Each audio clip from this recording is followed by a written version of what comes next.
हमने ये डिस्कशन कल की थी रिस्क मैनेजमेंट के ऊपर।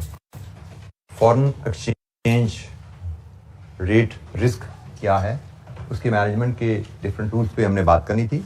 कल हमने फॉरवर्ड रेट एग्रीमेंट पे बात की थी। उसमें फॉरवर्ड रेट क्या होता है, प्रीमियम और डिस्काउंट्स क्या हैं, और स्पॉट रेट में प्रीमियम और डिस्काउंट को एडजस्ट करके हम कैसे फॉरवर्ड रेट डिटरमिन कर सकते हैं when we are dealing with direct quote, when we are dealing with indirect quote. इसकी कुछ एक्टिविटीज़ हमने देखी थी। तो थोड़ा सा before I take any question from you, मैं एक तो फिर ज़रा इसका ज़रा रिकैप के अंदाज में हम ज़रा डिस्कस कर लेते हैं। हमने पढ़ा था कि premium foreign currency quoted in forward could be at premium और डिस्काउंट।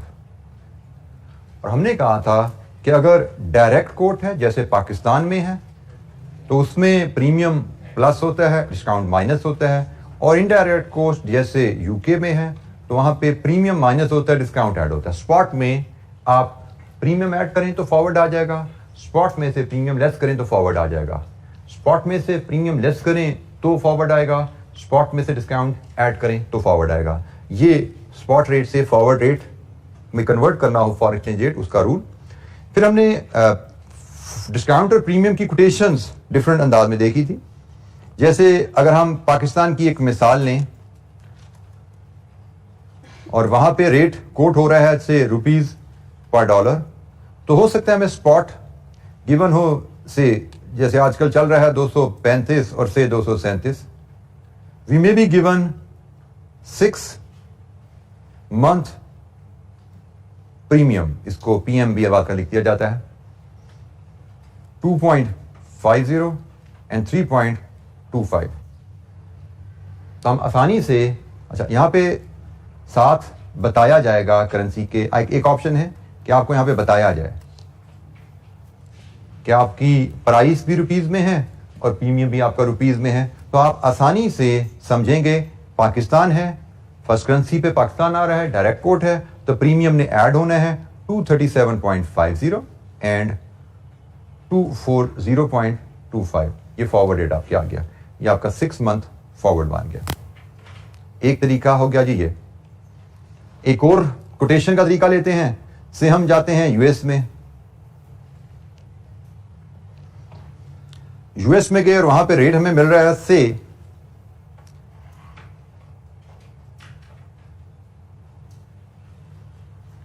यूरो पर डॉलर, स्पॉट है 1.4260, 1.4350, ये स्पॉट आ गया।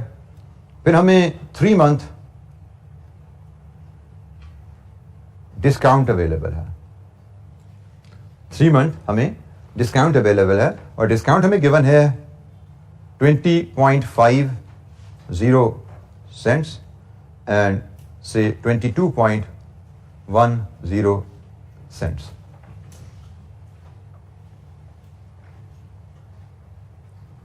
सबसे पहली चीज, अब हमें यहां पे फॉरवर्ड डिटरमिन करना है तो हमें देखना है ये कोड डायरेक्ट है या इनडायरेक्ट है। अमेरिका में आप बैठे हुए हैं, डॉलर सेकंड करेंसी है, दिस इज इनडायरेक्ट कोट, ठीक है। इनडायरेक्ट कोट में डिस्काउंट ऐड किया जाता है, तो डिस्काउंट को हमने ऐड करना है, लेकिन ऐड करते हुए ख्याल रखना है कि ये यूरो हैं और ये सेंट्स हैं। डॉलर के पैसे भी सेंट्स कहलाते हैं, यूरो के पैसे भी सेंट्स कहलाते हैं, पाउंड्स के पैसे पेंस कहलाते हैं, ठीक है। तो ये यूरो के पैसे सेंट्स हैं, पर ये यूरो हैं, ये सेंट्स हैं। यूरो में सेंट्स ऐड करने से पहले 100 से डिवाइड करना पड़ेगा, तो 100 से डिवाइड कीजिए और फिर ऐड कीजिए। क्या है जनाब, हमारी ये रुपीस पर डॉलर रही, ये हमारी 3 मंथ फॉरवर्ड प्राइस निकलेगी। 3 मंथ फॉरवर्ड यूरो पर डॉलर जी 1.6310 जी, ये क्या है 1.6560 सेंट्स है। सेंट्स को आप यूरो में कन्वर्ट करेंगे पहले 100 से डिवाइड करके, फिर आप प्लस करेंगे। ऑप्शन नंबर 3 भी कल हमने डिस्कस की थी, से यूके की कहानी है। वहां पे हमें डॉलर पर पाउंड का रेट स्पॉट अवेलेबल है 1.4275 एंड 1.4295 और हमें 7 से 6 मंथ्स का प्रीमियम अवेलेबल है और वो प्रीमियम है से 110 और से 102। ना साथ डॉलर है ना पाउंड है। जब साथ ना डॉलर पाउंड कुछ भी नहीं बताया गया, प्रीमियम की करेंसी डिनोमिनेशन क्या है, तो हमने बात की थी फिर इसको हम पॉइंट्स समझते हैं। फिर इसको हम समझते हैं ये पॉइंट्स हैं और पॉइंट्स को रीड करने का तरीका क्या है। 102 विल बी रेड एज 0.0102 क्योंकि रेट हमारा 4 डेसिमल पे है ना। हम इस 102 को 0.0102 पढ़ते हैं और 110 को हम 0.0110 पढ़ते हैं। तो जब हमें डिस्काउंट और प्रीमियम पॉइंट्स में दिया जाता है तो हम इसके रेफरेंस से इन पॉइंट्स को वैल्यूज में कन्वर्ट कर लेते हैं। पॉइंट डेसिमल के बाद जितने नंबर्स आ रहे हैं उसके रेफरेंस से हम इनको यहां पढ़ते हैं। इसको फुल डिजिट पढ़ेंगे। ये 4295 है तो ये 102 है, ठीक है। तो 4295 अगर 0.42905 है तो 102 क्या होगा 0.0102। तो हम पॉइंट्स को डेसिमल में कन्वर्ट करेंगे, फिर रूल लगाएंगे। यूके है, इनडायरेक्ट कोट है, प्रीमियम है, लेस होगा। लीजिए जी, यहां पे आपको मिलेगा 6 मंथ फॉरवर्ड।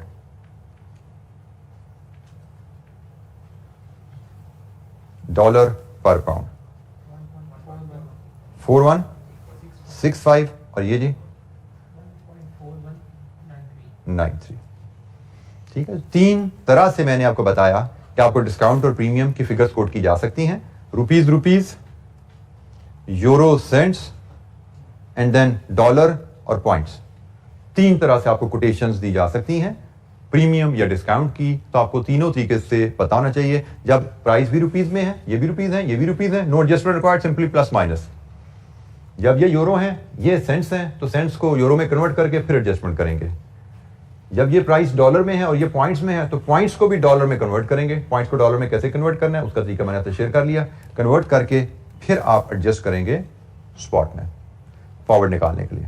सो हमें स्पॉट और फॉरवर्ड का रिलेशनशिप, डिस्काउंट प्रीमियम के एडजस्टमेंट के डिफरेंट मेथड्स हमने देखे। Any question? अच्छा, जब हम मूव करते हैं नेक्स्ट टूल की तरफ, हमारा money market hedge. Money market hedge के बारे में मैंने आपसे बताया था कि मनी मार्केट से मुराद बैंक्स होता है और banks short term borrowing, short term investment के लिए यूज किए जाते हैं। और मनी मार्केट हेज से मुराद रहेगा कि एक शॉर्ट टर्म डिपॉजिट, एक शॉर्ट टर्म लोन, ये 2 फंक्शंस, 2 ट्रांजैक्शन को यूज करते हुए हम कैसे फॉरेन एक्सचेंज रेट अपना हेज कर सकते हैं। अच्छा, इसको समझने के लिए मनी मार्केट, पहले मैं आपको फॉरेन करेंसी पेमेंट की कहानी थोड़ी आपसे शेयर करता हूं। आपकी फॉरेन करेंसी पेमेंट ड्यू है, जिस रिस्क को आप हेज करने जा रहे हो। ट्रांजैक्शन लो वही जो हमने अभी थोड़ी देर लास्ट एफआरए में केस देखा था, पेज 224 में इलस्ट्रेशन 1 में आ रहा था, उसी केस से हम समझते हैं। 5 lakh due in 3 months time, $5 lakh is due in 3 months time, Pakistani company के रेफरेंस से केस है।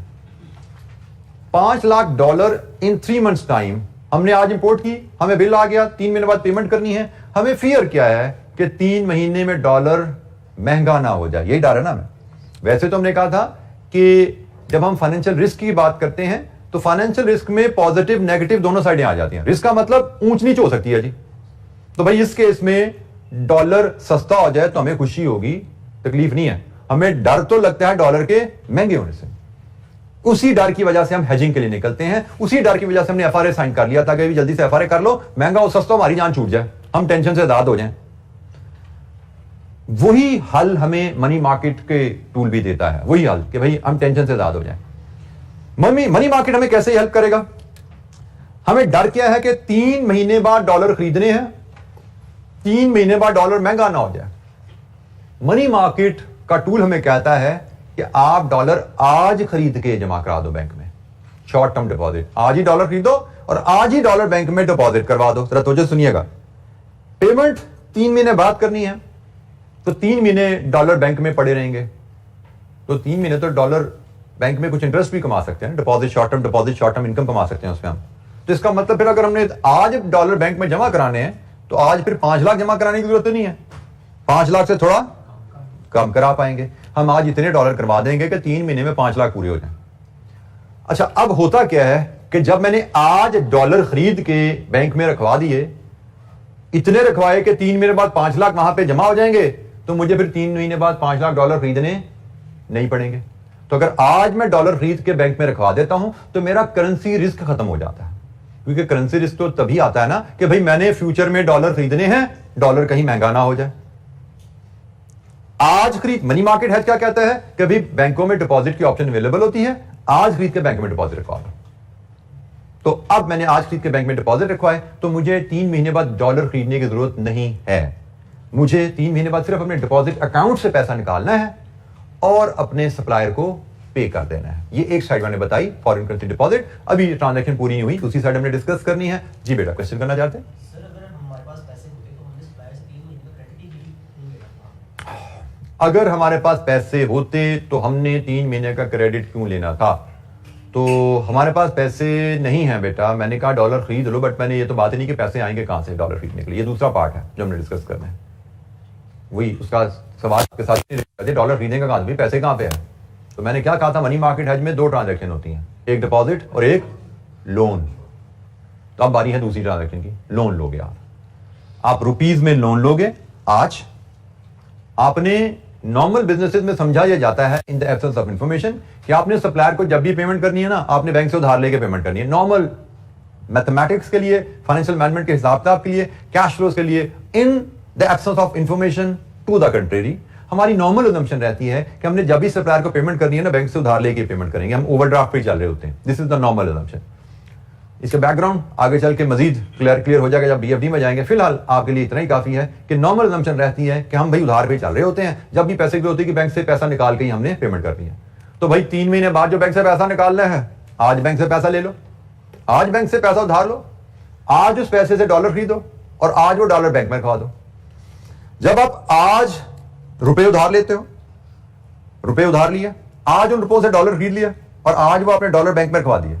जब ये 3 काम आज कर लेते हो तो अब 3 महीने बाद एक चीज आपको पता है कि मेरे डिपॉजिट अकाउंट में 5 लाख डॉलर इकट्ठे हो जाएंगे। कंफर्म है, कोई रिस्क नहीं है इसमें। और दूसरी चीज आपको यह भी पता है कि आज जो पैसे उधार लिए हैं, 3 महीने में प्रिंसिपल प्लस इंटरेस्ट कितना इकट्ठा हो जाएगा। तो प्रैक्टिकली 3 महीने बाद एक बैंक से 5 लाख डॉलर निकालने हैं, दूसरे बैंक का लोन आपने सेटल करना है। तो प्रैक्टिकली आपने आज की तारीख में लॉक कर लिया कि 5 लाख डॉलर के अगेंस्ट लोन विद इंटरेस्ट मुझे कितना पे करना पड़ेगा 3 महीने बाद। फॉरेन करेंसी रिस्क आपका खत्म हो गया। वन में आर्गू कि भाई मुझे लोन पे इंटरेस्ट पे करना पड़ा, तो एक बात, इधर लोन पे इंटरेस्ट पे किया तो उधर डिपॉजिट पे इंटरेस्ट कमाया भी तो है। लेकिन इससे भी अहम बात जो कि हम पढ़ रहे हैं, दैट इज रिस्क मैनेजमेंट। हम कोई मुनाफा कमाने का तरीका नहीं यहां सीख रहे, हम क्या सीख रहे हैं? Risk management. मतलब अनसर्टेनिटी खत्म हो जाए। अब कंपेयर करो कि मैंने मनी मार्केट हेज नहीं बनाया, ना लोन लिया, ना डिपॉजिट करवाया, मैंने एफआरए नहीं किया, तो I am my company is expose to foreign exchange risk कि अभी 3 महीने बाद 5 लाख डॉलर खरीदने हैं, पता नहीं कितने के मिलेंगे। वर्सेस एफआरए कर लिया, रिस्क इज ओवर, मुझे पता है 3 महीने बाद 5 लाख डॉलर कितने के मिलेंगे। वर्सेस मनी मार्केट हेज बना लिया, मुझे पता है 3 महीने बाद मैंने लोन विद इंटरेस्ट कितने रुपीस का सेटल करके 5 लाख निकलवाने। कॉस्ट कितनी है, कम है, ज्यादा है, क्वेश्चन यहां पे ये नहीं है। क्वेश्चन रिस्क मैनेजमेंट में क्या होता है, कितनी कॉस्ट है पता हो, उसमें कोई ऊंच नीच का डर ना हो।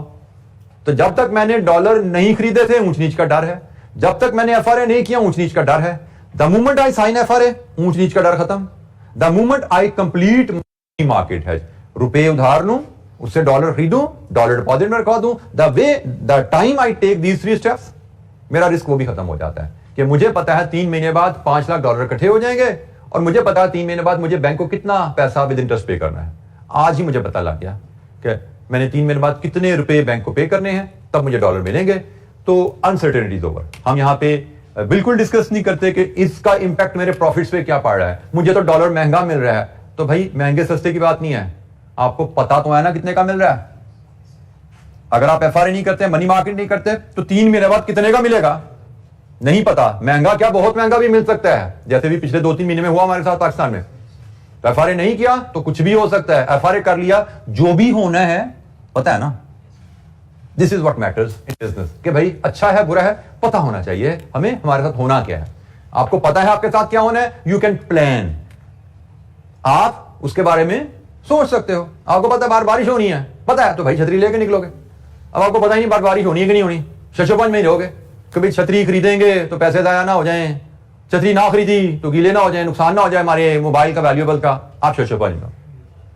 क्लियर है कि भाई ऐसा होना है, यू कैन प्लान, आप उसका कोई हल निकाल लेते हो। तो बहरहाल ये है जी मनी मार्केट का कॉन्सेप्ट। एक इलस्ट्रेशन से यही कॉन्सेप्ट, जैसे हम कह इलस्ट्रेशन 3 में हमें ये डाटा अवेलेबल है, ट्रांजैक्शन वही है इलस्ट्रेशन 1 वाली, लेकिन मनी मार्केट के लिहाज से कुछ ज्यादा डाटा में अवेलेबल होता है। तो हम इलस्ट्रेशन 3 में आते हैं और इसमें ये जो ट्रांजैक्शन है पेमेंट वाली साइड, इसको हम डिस्कस करते हैं क्योंकि हमने पेमेंट का हेज बनाना सीख पे बात की है।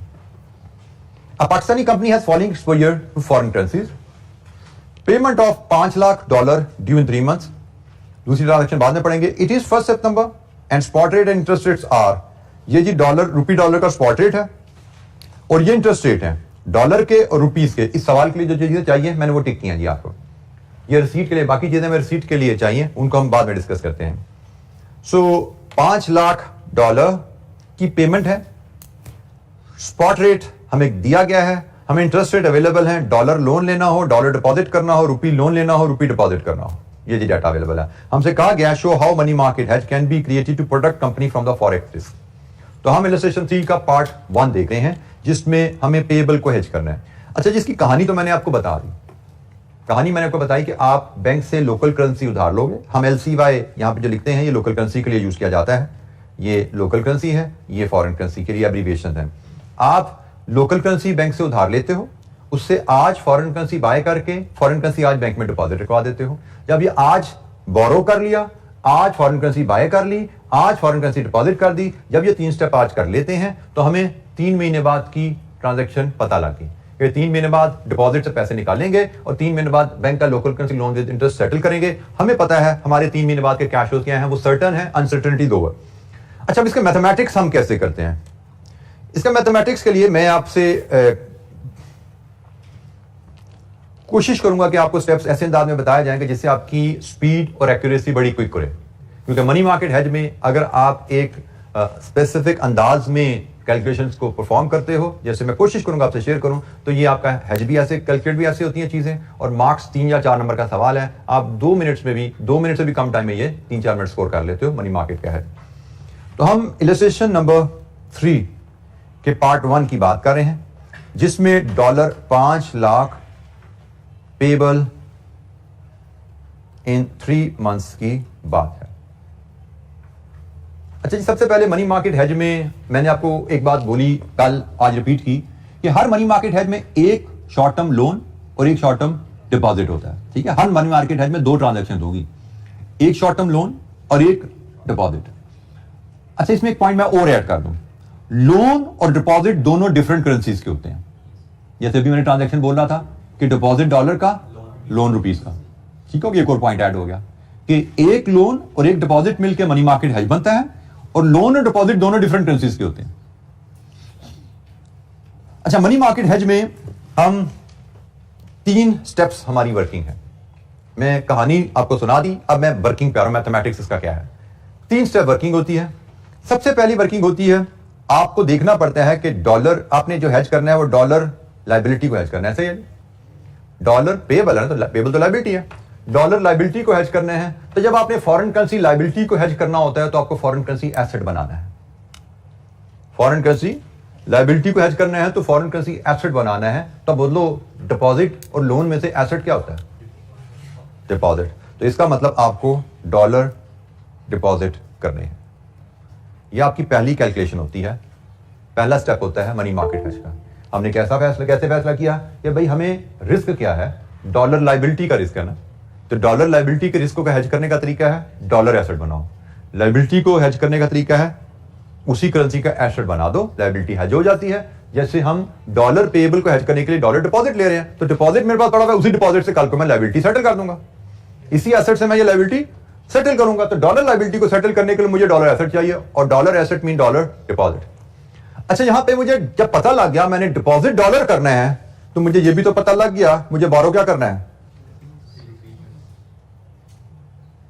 ये मेरा थर्ड स्टेप होता है, ये मेरी थर्ड कैलकुलेशन होती है। पहली कैलकुलेशन कैसे मैंने उठाई कि मैंने हेज क्या करना है, डॉलर लायबिलिटी को हेज करना है तो डॉलर एसेट बनाओ, डिपॉजिट इज एन एसेट। और जब मैंने डिपॉजिट डॉलर फैसला कर लिया तो मुझे पता है एक करेंसी डिपॉजिट होती है, दूसरी करेंसी बोरो होती है। तो हमारी ट्रांजैक्शन में दो ही करेंसी है, एक डॉलर एक रुपीज है। जब डॉलर ने डिपॉजिट होना है तो रुपी ने बोरो होना है।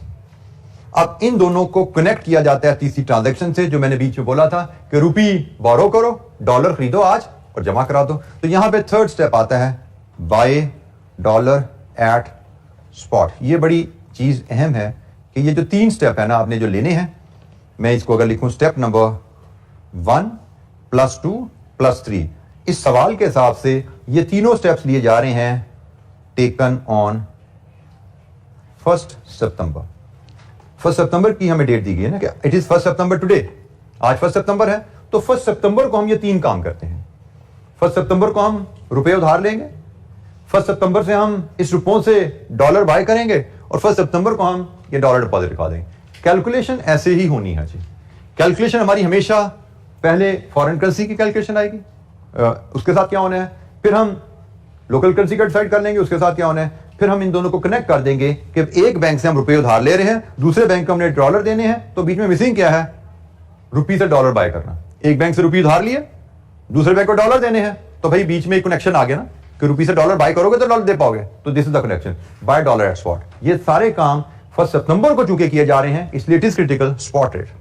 आगे सवाल आएगा, उसमें आपको स्पॉट के साथ फॉरवर्ड रेट भी दिया जाता है, तो आपको ख्याल रखना है मनी मार्केट हेज में आज उधार लिया जा रहा है, आज फॉरेन करेंसी खरीदी जा रही है, आज का मतलब स्पॉट रेट। आपको हर मनी मार्केट हेज की वर्किंग से पहले ये तीन स्टेप्स मिनिमम इतनी डिटेल में लिखने हैं। मैं आपके साथ शायद क्लास में 4, 5, 6 सवाल करूंगा, यू विल सी कि मैं हर सवाल शुरू करने से पहले ये तीन लाइनें लिखूंगा, फिर मैं कैलकुलेशन शुरू करूंगा। And you need to develop this habit as well, क्योंकि ये तीन लाइनें अगर आपने लिख ली, इतनी लाइनें क्या, 2-2, 3-3 वर्ड्स हैं, डॉलर डिपॉजिट होने हैं, रुपी बारो होना है और बाय डॉलर एट स्पॉट होना है। ये इतने से आपने वर्ड्स लिख लिए तो आपकी एक्यूरेसी 99.9% इंश्योर हो जाती है कि आपका सवाल ठीक होगा।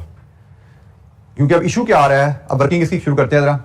इशू क्या आ गया, हमने कहा जी डॉलर डिपॉजिट करने हैं, डॉलर हमने डिपॉजिट करने हैं, डॉलर डिपॉजिट करने हैं किस लिए, आज हमने आज डॉलर किससे डिपॉजिट करने हैं कि 3 महीने में principal plus interest on the dollar 5 lakh के बराबर हो जाए। यही मकसद है ना आज हमने डॉलर डिपॉजिट करने हैं इस मकसद से कि 3 महीने में प्रिंसिपल प्लस इंटरेस्ट 5 लाख के बराबर हो जाए। तो भाई कितने डॉलर आज आप डिपॉजिट करें कि 3 महीने में principal plus interest in 3 months 5 lakh के बराबर हो जाए। डॉलर डिपॉजिट किस रेट पे होता है, इलस्ट्रेशन 3 आप देख रहे हो पेज नंबर 226 पे, डॉलर डिपॉजिट किस रेट पे होता है, 4.5 पे, 0.045। 4.5 तो सालाना रेट है ना भाई, रेट्स आर ऑलवेज एनुअल। तो हमने तो 3 महीने का डिपॉजिट करना है, तो बाय 12 × 3 ये 3 महीने का रेट आ गया, कंपाउंडिंग कर दी, प्रिंसिपल प्लस इंटरेस्ट। ठीक है जी, ये आपका X is principal 1 + r, simple असूल है ना, principal into 1 + r is your future value. तो प्रिंसिपल कितना जमा कराएं आज बैंक में कि विद इंटरेस्ट 4.5% 3 मंथ में वो 5 लाख हो जाए। कितने डॉलर चाहिए जी आज, 49,443,37 पॉइंट नहीं आता बेटा, भी कुछ और एक डिजिट मिसिंग है। 5 लाख है, 5 लाख से कुछ 4,94,000, 494437.58 मेक इट 8 378 कर देते, राउंड ऑफ कर देते हैं हम इसको। ठीक है जी, तो 494438 हमें आज इतने डॉलर अगर मिल जाएं, आज हमें इतने डॉलर मिल जाएं तो हम अपनी लायबिलिटी 3 महीने बाद सेटल कर सकते हैं जी। आज इतने डॉलर स्पॉट पे बाय करो, रुपीज पर डॉलर टेबल देन में लाओ। Second currency is dollar, dollar buy करने हैं, second currency you buy high and you multiply. तो जनाब मल्टीप्लाई करो रुपीज 170.50 से, तो कितने रुपीज, ये रुपीज मिलियन में निकाल देना, काफी ज्यादा बन जाएंगे। रुपीज इन मिलियन 2 डेसिमल तक बता देना, 85.24 मिलियन। आपने 85.24 मिलियन अगर बोरो करें आज बैंक से, इससे आप ये डॉलर खरीद पाओगे, ऐसा ही है। और ये डॉलर आप बैंक में रखवा दो तो 3 महीने बाद 5 लाख पूरे हो जाएंगे। 84 पॉइंट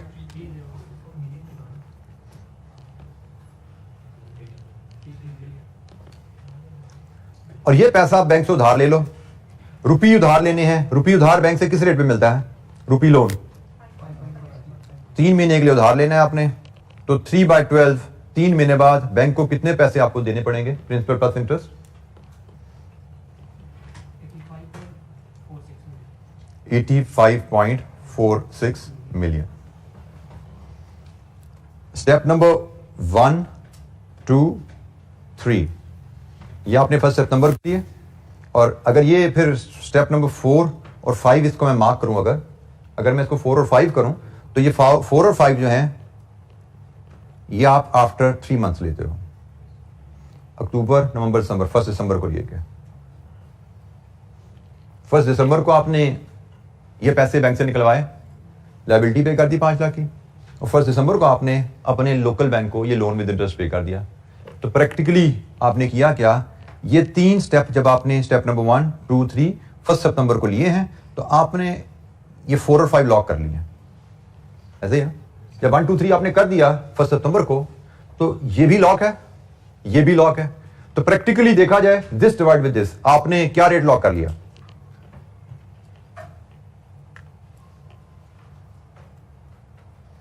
रुपीस को डॉलर से डिवाइड करो और ये इसी तरह फ्रैक्शन में रुपीस कितने बनते हैं?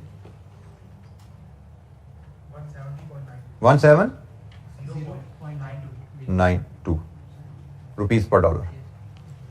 आपने स्टेप नंबर 1, 2, 3 1 सितंबर को लिए, उसके नतीजे में आपको ये 4 और 5 लॉक हैं। 1 सितंबर को ही पता है ना आपको कि मैंने यहां से 5 लाख निकालने हैं, और आपको 1 सितंबर को ही पता है कि मैंने इनको इतने पैसे देने हैं। इसका मतलब 1 सितंबर को ही आपने 5 लाख डॉलर इतने रुपए में बुक कर लिया। ये रेट बनता है। जिस तरह एक रेट आपको एफआरए देता है ना, एक रेट मनी मार्केट से आप खुद बना सकते हो। ये भी एक तरह का एफआरए बन गया ना आपका, लेकिन मनी मार्केट की मदद से आपने खुद बनाया। मनी मार्केट की मदद से आपने खुद बनाया कि आपको पता है भाई इतने डॉलर मुझे 1 दिसंबर को इतने रुपए में मिलेंगे अगर मैं मनी मार्केट से इसको मैनेज करूं। तो ये है जी मनी मार्केट की ट्रांजैक्शन। ये हेज की वर्किंग आपको एग्जामिनर जैसे इसने कहा, बताइए मनी मार्केट हेज कैसे बनेगा। तो ये मनी मार्केट हेज बना और ये उसकी कॉस्ट आ गई। 5 लाख डॉलर की पेमेंट आपको मनी मार्केट हेज के थ्रू कितना कॉस्ट करेगी?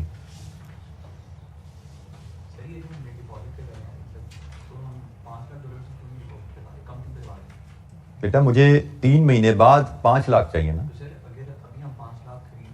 5 लाख जमा करवा दोगे तो 3 महीने बाद 5 लाख से ज्यादा हो जाएंगे। कौन सा इंटरेस्ट? तो बेटा ज्यादा खरीदने के लिए ज्यादा पैसे भी तो उधार लेने पड़ेंगे ना यहाँ पे।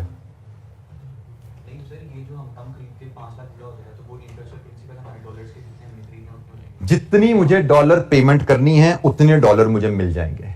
अब मुझे 5 लाख की जगह 5 लाख 5,000 मिल गए, मैं 5,000 जो 5,000 डॉलर उसका मैं क्या करूंगा 3 महीने बाद? कौन सा इंटरेस्ट बेटा? ये डॉलर का इंटरेस्ट है, रुपीज में है।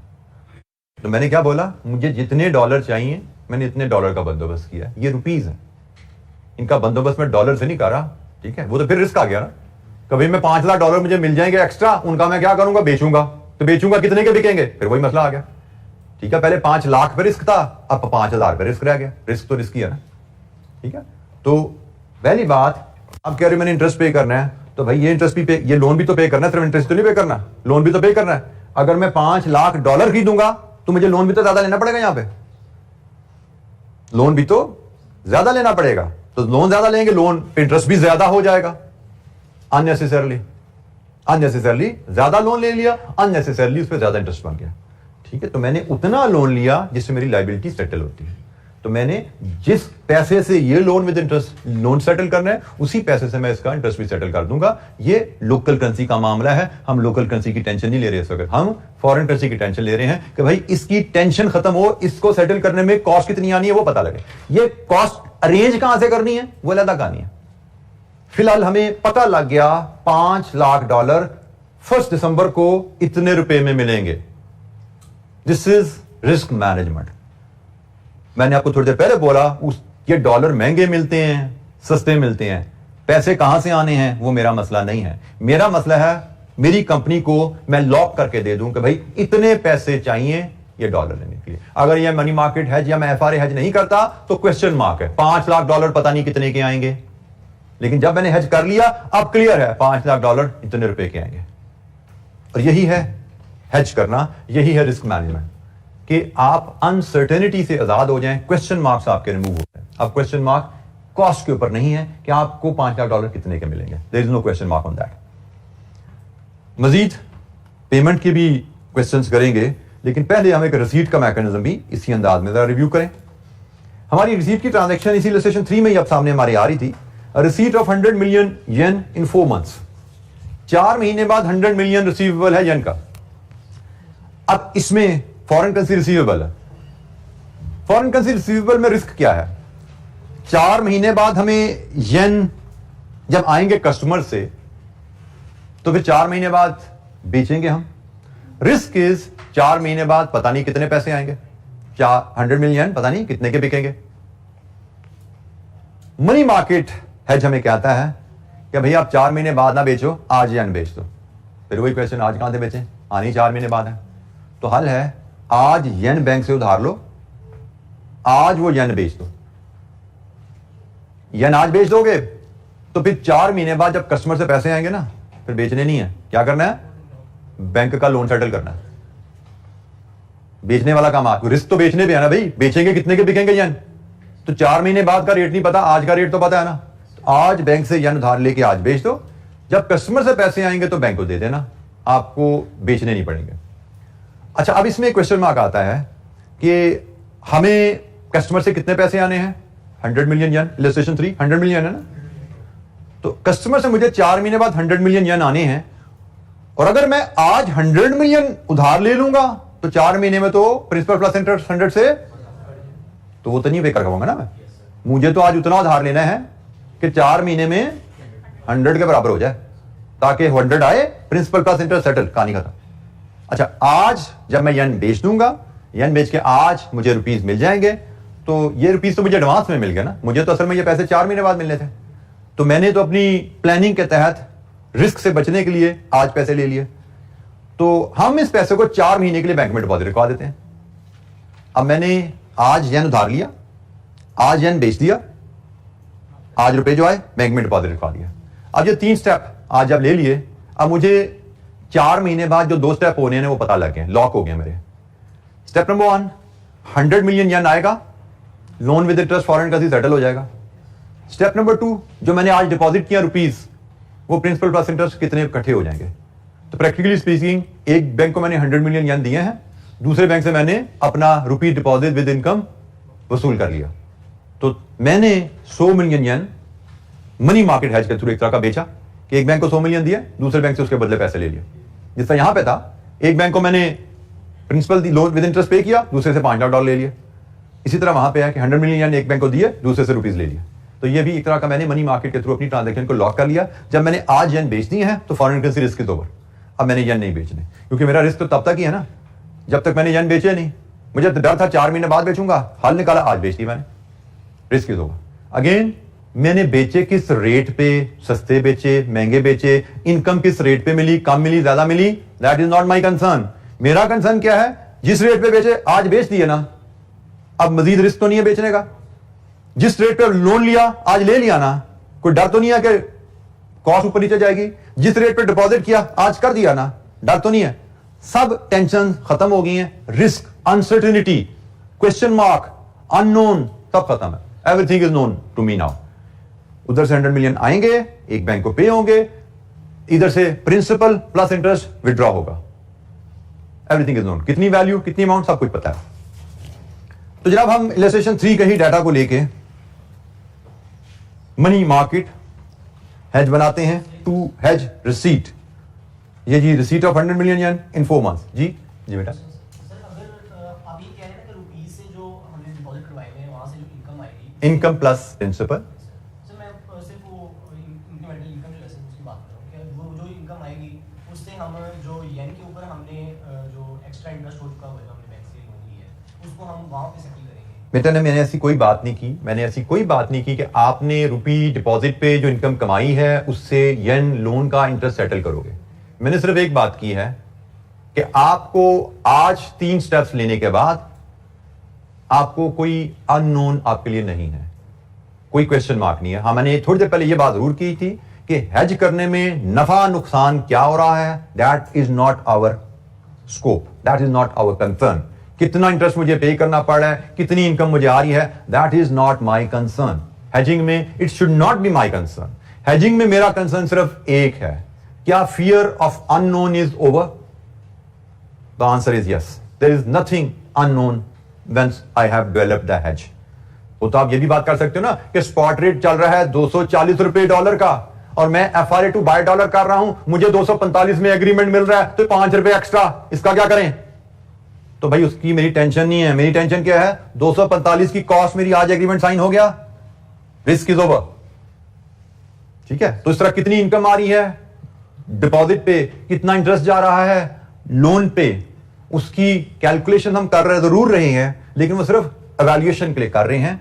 असल हमारा टारगेट इनकम या कॉस्ट नहीं है। यहां पे हमारा टारगेट है कि हम इस मैकेनिज्म से क्वेश्चन मार्क अननोन को कैसे खत्म करते हैं, ठीक है, और हम कितनी रिसीट्स या कितनी कॉस्ट यहां से ले सकते हैं, ये कैलकुलेट करना। अब वो कम है, ज्यादा है, हमने करना है, नहीं करना, फिलहाल वो हमारा स्कोप नहीं है।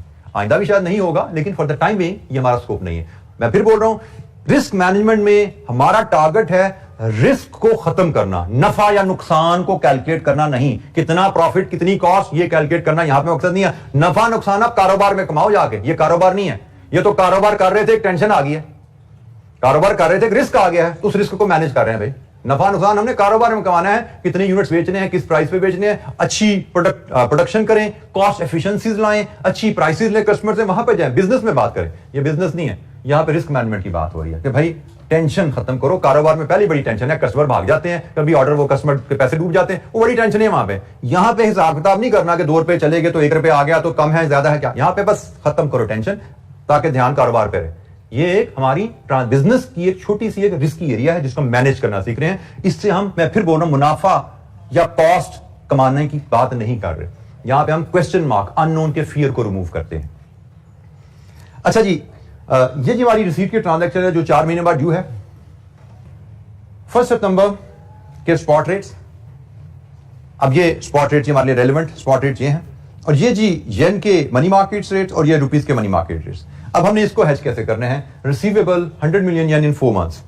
तो जैसे हमारी डिस्कशन हुई उसी के मुताबिक, इसी अंदाज में जैसे हमने पेबल का हेज बनाया है, इसी अंदाज में हम रिसीवेबल का हेज भी बनाएंगे। ट्रांजैक्शन नंबर 2 है 100 मिलियन येन रिसीवेबल इन 4 मंथ्स। तो उसी अंदाज में हमने येन के एसेट को हेज करना है। येन के एसेट को हेज करना है तो येन की लायबिलिटी चाहिए आपको, बोरो और डिपॉजिट।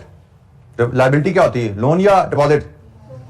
लोन। तो इसका मतलब पहली कैलकुलेशन आपकी रहेगी येन बोरो करोगे, और जब डिसाइड हो गया येन बोरो होने हैं तो आपको पता है कि रुपी डिपॉजिट होने हैं, क्योंकि हमने ही पढ़ा एक करेंसी बोरो होती है, दूसरी डिपॉजिट होती है। जैसा यहां पे हमने पहले फैसला कर लिया था डॉलर डिपॉजिट होने हैं, तुमने कहा जी फिर रुपी बोरो होगा। इधर हमने फैसला कर लिया येन बोरो होने हैं, तो अंडरस्टूड है रुपी डिपॉजिट होने हैं। अब एक बैंक से आपने येन लिए उधार, दूसरे बैंक को आपने रुपीस देने हैं, तो कनेक्शन है sell euro at spot. This is the key. ख्याल रखिएगा कि मनी मार्केट में हम स्पॉट रेट पे आज की तारीख में ही पैसे बेच रहे हैं ना, स्पॉट रेट पे बेचेंगे हम। कैलकुलेशन उसी अंदाज में जैसे हमने परफॉर्म की थी। हमने येन बोरो करने हैं, 100 मिलियन येन नहीं बोरो करने हैं, हमने सफिशिएंट येन बोरो करने हैं कि principal plus interest in 4 months 100 million yen के बराबर हो जाए। येन बोरो किस रेट पे होते हैं? 9% पे। और यहां पे ये भी ख्याल रखिएगा ये इंटरेस्ट फैक्टर से एडजस्ट हो रहा है, 1 के नीचे ये फैक्टर नहीं आ रहा, ठीक है। 1 is for the principal, interest is adjusted for the period. तो जनाब आपको कितने येन आज बोरो करने हैं?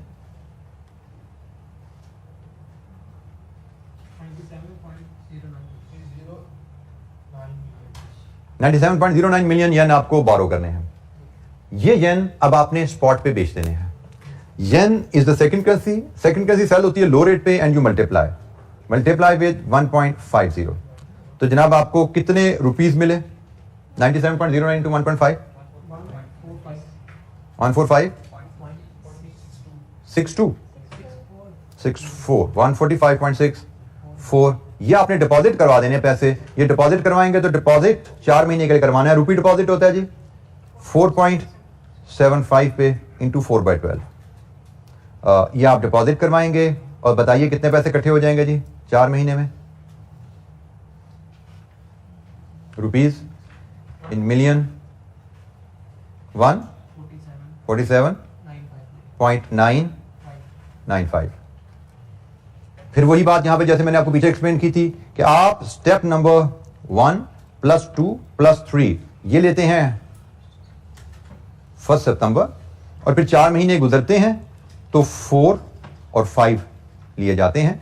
4 + 5 आप लेते हैं 4 महीने बाद, अक्टूबर, नवंबर, दिसंबर, जनवरी, 1 जनवरी। लेकिन स्टेप 4 और 5 की आउटकम क्या है ये आपको 1 सितंबर को ही पता है। आपको 1 सितंबर को ही पता लग गया कि 100 मिलियन येन से आपका लोन विद इंटरेस्ट सेटल होगा, और आपको 1 सितंबर को ही पता है कि प्रिंसिपल इस रेट पे जब डिपॉजिट करवा रहे हैं तो विद इंटरेस्ट कितना बनेगा पैसा।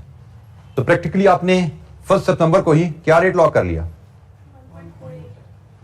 1.48 रुपीज पर येन।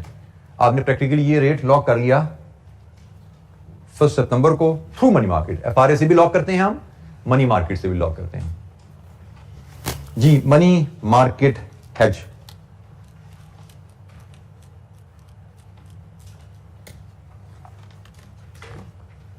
अच्छा जी। मनी मार्केट FRA की हमारे पास कुछ और इलस्ट्रेशंस हैं हमारे प्लान में। इलस्ट्रेशन 4 है, इलस्ट्रेशन 5 है। ये कल हम FRA मनी मार्केट की रिवीजन करेंगे और फिर आगे जो नेक्स्ट टूल्स हैं उनकी तरफ हम चलेंगे।